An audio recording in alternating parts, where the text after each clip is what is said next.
Combat Arts Institute of Australia. Hi everyone, Ron from Combat Arts Institute of Australia here. I've had a bit of a break today. The dojo is quiet, there's nobody out there. I've got my green juice that kind of looks like somebody already ate it once, ready to go. And I'm thinking about the last video, I'm thinking about the dojo syndrome again. Always on my mind.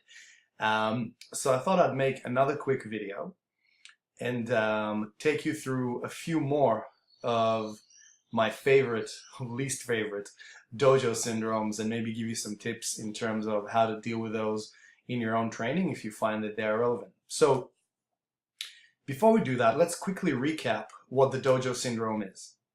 So the dojo syndrome is what happens when our training partners make our training unrealistic for the sake of making techniques work or for the sake of achieving the purpose of a drill. And there's a variety of ways that that can happen. So it could be fake attacks, or some of the ones we looked at last time, like throwing a strike and leaving the arm extended, or shaping up before you throw a strike, or hitting somebody and then stopping and apologizing straight away, and all these kind of things that make training for self-defense unrealistic or take away from the efficiency of that kind of training. Okay, so what we're going to look at today is a few more of the common dojo syndromes, as well as some ways of dealing with them. So the first one we're going to look at today is something I call the forward fighter. What we see quite often is that we always train, and I use the colloquial we as in martial artists and self-defense practitioners in general, to fight in a forward direction. And that comes mostly from competition martial arts, or from, traditional martial arts where you do one-on-one, one-step sparring, or just normal sparring, stuff like that, where the opponent is in front of you, you're in front of them, and that's how you fight. Now, we know from a self-defense perspective that often this is not the case, and in fact many attacks happen from the sides and back. So the forward fighting, or the forward fighter dojo syndrome, is where we train to do everything in one direction, which is forward, where really we should be training to deal with attacks coming from the sides and back as well as from forward. Now that doesn't mean that you have to spend a whole fight, going off to one side, but it might mean that you have to deal with an attack that's coming from the side, do something before you turn and then go forward in that direction. So one of the things we have to practice very simply is attacks coming from all directions, and there's plenty of fun drills to do that, which we can take you through at another time. So number one dojo syndrome for today, the forward fighters. Number two dojo syndrome is what we call the advertised knife. And this is really similar to the one I referred to before as the shaped fighter, where we start when we already have a fighting stance and we go from there. When we know that in a real world scenario, if somebody walks towards you like this, they're already aiming to hit you or hurt you, and you need to deal with the situation rather than wait for a strike. So the advertised knife is a similar thing. Most of the time when we look at a lot of demonstrations of how knife training is done for self-defense is when the person is standing there with a knife that they have, and they go for a particular angle, and you deal with it there. Now, if we look back at what we said about the shaped fighter, if somebody is walking towards you with a knife, you need to get the heck out of there, or otherwise, if you don't have the opportunity, you need to move forward and start hitting. You don't necessarily wait for a thrust or a slash or a stab to come in and then go from there. Okay, so when we are dealing with a knife, it's important to remember that the knife most of the time is going to be concealed until we get to a point where until the attacker is at a point where they're already engaged, and they grab your shirt and they go from there, or maybe you're already fighting and then the knife comes out in the middle, that kind of stuff. So we got to be weary of the advertised knife, because while it helps us develop certain techniques, it's certainly not a realistic way of training. And drawing on to, I refer a lot to Master Manny Damas's wisdom in these videos.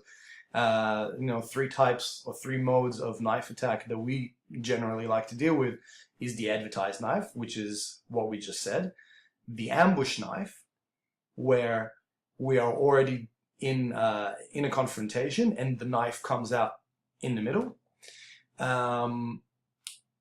or the assassin knife, where you don't know it until you feel something and then the attack has already begun. Okay, so generally you want to train for all three of them. The advertised knife, out of those three, is probably the one that is trained the most, but is the least common. We have a saying that you should spend 90% of your time training for what is likely to happen 90% of the time. And I think in knife self-defense, often this is done the other way around. So number 2, Dojo syndrome for today, the advertised knife. Let me scroll down my page for a second. Number 3, Dojo syndrome for the day is what I call the tea break. So when we look at real-world violence, quite often we're looking at multiple attackers. And when we're looking at multiple attackers, most of the time they will attack at once or in some form of synchronized way. But a lot of the times, what we see with a lot of multiple attacker scenarios, that the attackers give too much time to the person who's doing the drill. In other words, the defender can take 3, 4, 5, 6, 7, 10 seconds, 30 seconds to deal with one attacker before the next attacker engages. And there's a couple of dojo syndromes that relate to that I'll talk on later on. But for now, let's just talk about that one. So I'm referring specifically to the amount of time that it takes you to deal with one attacker to the next, and the gap between the time the next attacker engages, right? So our general rule of thumb, and again, it's a rule of thumb, but obviously the shorter the time, the better, but generally we say 3 to 5 seconds per attacker. Any longer than that, you're going to get overwhelmed by multiple attackers. The other thing we have to do in our training is, if we train it in a sequence where you deal with one attacker and then the next attacker comes right after, is that you can't give the person who is doing the drill or defending themselves a break. So the second one attacker is down, the next one is already on you and they're attacking or they're grabbing or they're stabbing or they're punching or whatever it is that you're training for. All right, so we got to be really diligent with that kind of stuff, that when we're doing those kind of pressure drills and when we're doing this kind of training, that we don't give ourselves too much time to deal with an attacker, and also that the next attacker doesn't give you too much of a gap before the attack comes, because most of the time you're not going to get that benefit. That's number 3. Number 4, dojo syndrome for the day, is what I call returning to the scene of the crime. And this is personally one of my pet hates.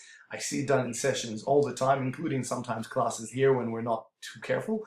But I try and be very, very diligent with this. And sometimes what I see when we do these kind of things, it's similar to the idea of forward fighting and the shaped fighter that I talked about before, is that students will do a drill. Let's say somebody throws a punch at you and they deal with the attack. So let's say they step off to the side or whatever it is that you're working on. They'll do some strike, they'll take the attacker down or they'll push him away, and then they'll come back and stand at the exact same position that they started with.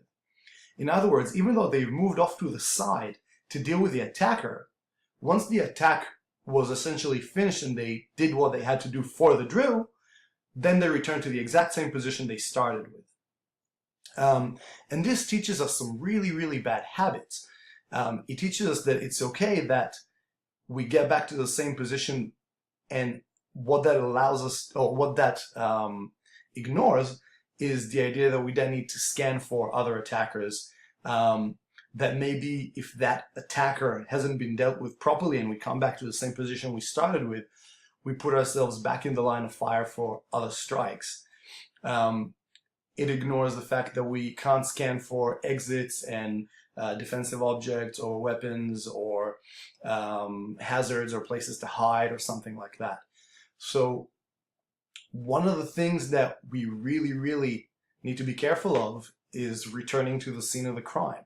In other words, once we deal with the attack, we move off to the side. Most of the things will involve some angling. So the second as we angle and we deal with what's happening, we should not come back to the point where we started. We should either disengage and keep circling, or we should take the new angle that we created and do something from there, but never come back to where you started. Okay, I got a bit excited there, so I was mumbling a bit. Apologies, but this is one that really pisses me off. Okay, so number 4, dojo syndrome for the day, returning to the scene of the crime. Number 5, dojo syndrome, the last one for today, is what I referred to as sequenced multiplicity. And this kind of relates to the tea break that I spoke about before. In self-defense sessions, almost everybody will tell you that you have to deal with multiple attackers, which is true. That happens in real life more often than not. And even if it doesn't, we need to be aware that it's certainly a very real possibility. So you should always assume that there's another attacker, even if you can't see them. Yet, very often when we look at multiple attacker training, it is done not when everybody attacks you at once, but when everybody attacks you in sequence. So everybody lines up, and one person attacks you, you deal with them, then the next person attacks you, you deal with them, then the next person attacks you, you deal with them. And again, there's a time and a place to do this. It's a great pressure drill. It's a good way of testing stamina and endurance. All that kind of stuff is great.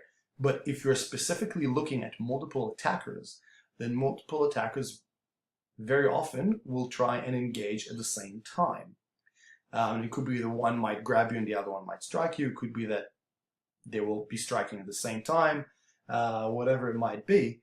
But we have to be aware of this, that when we're looking at multiple attackers, we need to avoid trying to get to a situation where we're doing this in a sequence. If we are, it's not multiple attackers, it's a pressure drill where you have to deal with continuous attacks. Not exactly the same thing. So there you go, guys. So we have 5 dojo syndromes that we can look at for our training. Now, I'm going to highlight once again, we can't eliminate all of the dojo syndromes in every training session every time. Otherwise, we're simply going to be fighting for real.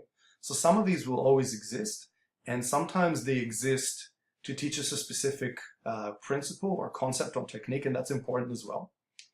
But it's important that we understand the why, when, how, what, if, and how we do these things so that we can tailor our training towards what it is that we really want. And again, for me, I'm referring specifically to self-defense training here. Cool, so I'm going to get back to drinking my beautiful green smoothie. Have yourself a great day.